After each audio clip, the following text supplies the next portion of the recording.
Good day, Uwe Jacobs, property strategist from Property Friends. I trust everybody is well. Well, it's our last day in Hobart, and apologies for Saturday. We went and checked out some outlying areas, and there was no phone reception. So, as it sometimes happens, life doesn't always go as planned.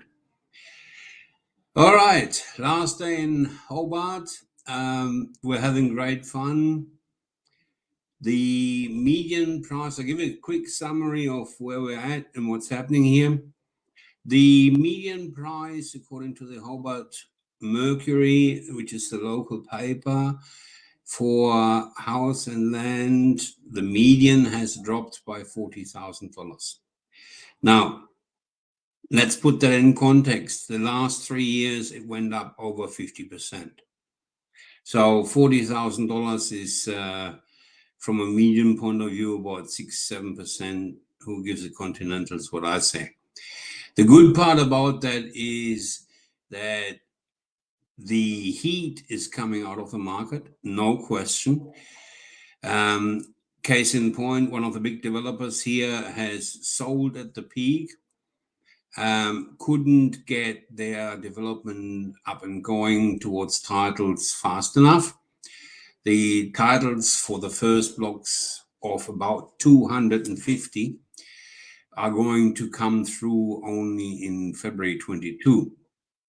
Now, meanwhile, we've had by then, I would say, 5 to 6 interest rate rises, and people are hurting. Not only that, but the banks have tightened up the lending criteria substantially. So blocks are falling over on finance, 2 per week. Now, the amazing point to me is, whilst they're starting to feel the pain, they can't see it yet. They're still asking for $330 to $350 for land that I can buy as a resale in the established market for $300 in a better position, and I know what I'm getting in regards to views. See, that's one of the hardest things to be doing, and that is, what is the aspect that I'm going to have when I'm standing on a block of land in a new development, and I have to imagine who is going to build where, what's the aspect that I'm going to end up with. Because the most stunning views can be built out very, very quickly. We've all seen that many, many times. So, yeah, it's interesting to me. But as always, when you're on location, you find the golden nuggets. As I said, I found a gorgeous block, a sale in the established market. So it's an empty block of land, a Battleaxe block with great views to Pittwater on the right side of Pittwater. So again, this is where the local knowledge comes into effect. When you're on the northern side of Pittwater, which is a big inlet, you don't get any sun till about 3 o'clock in the afternoon. Now, in Hobart, sun is pretty darn important because it gets freaking cold over here. So it is really important to have the right orientation. Now, that block, it has got the right orientation. It's got a northern aspect. So you get, from daybreak, you get sunshine. It is out of the prevailing wind as well. So for 300,000 for 670 square meters, something like that, that's a great buy. But I tell you what's even a better buy. We drove around, and I always contact the people that I deal with, including agents and so on and so forth, people that I've established relationships with. So I ring up a person that I spoke last with 3 years ago when a fairly substantial development was going in Austin's Ferry, which is about 20 minutes from GPO Hobart North. And blow me down, he tells me that there's 6 lots that have just come on the market that was residual stock from the developer. Well, these blocks are river frontage. So you can bet your sweet Bippy within 15 minutes I was there. And it looks like we're going to snuffle one up.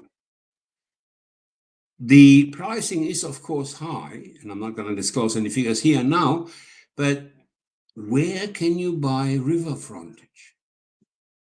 That sort of location can never, ever, ever be replaced.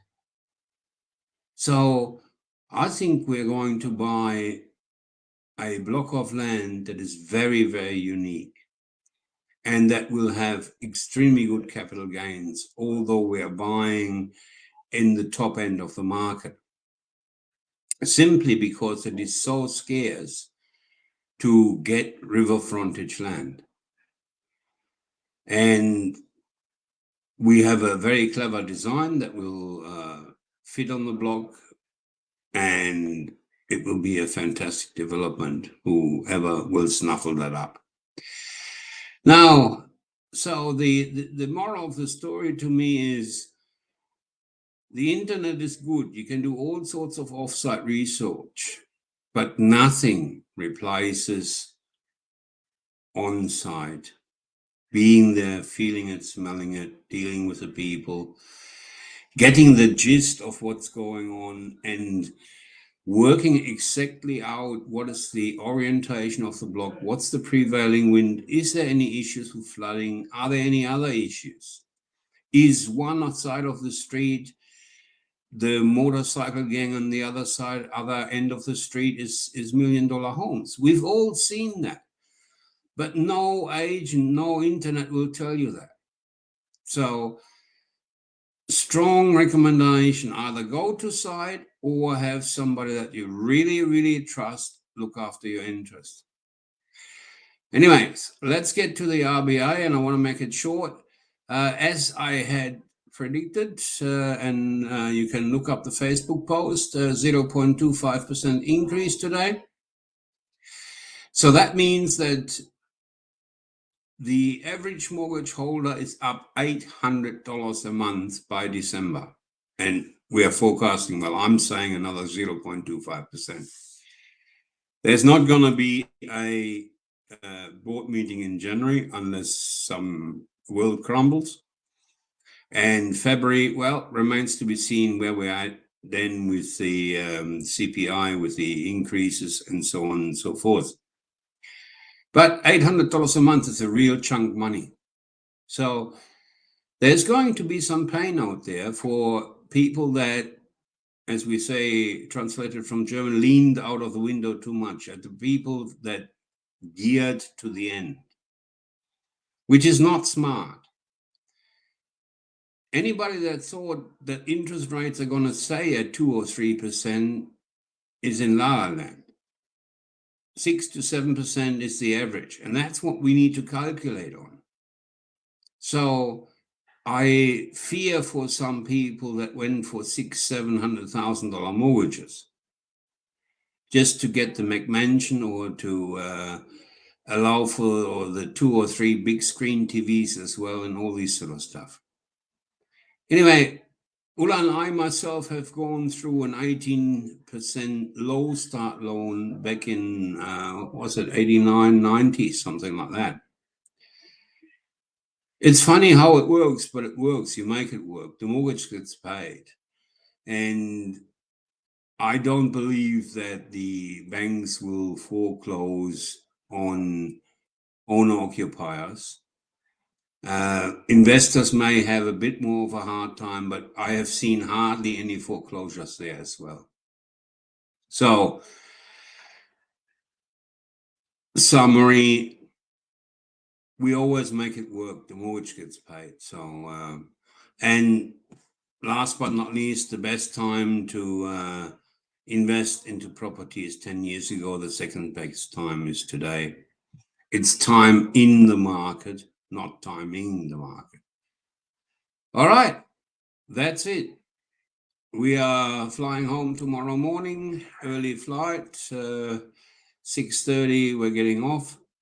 Yeah, have a good one. I trust the right horse won if you have bet on the Melbourne Cup. And remember, you got to be in it to win it. Have a good one. Bye-bye.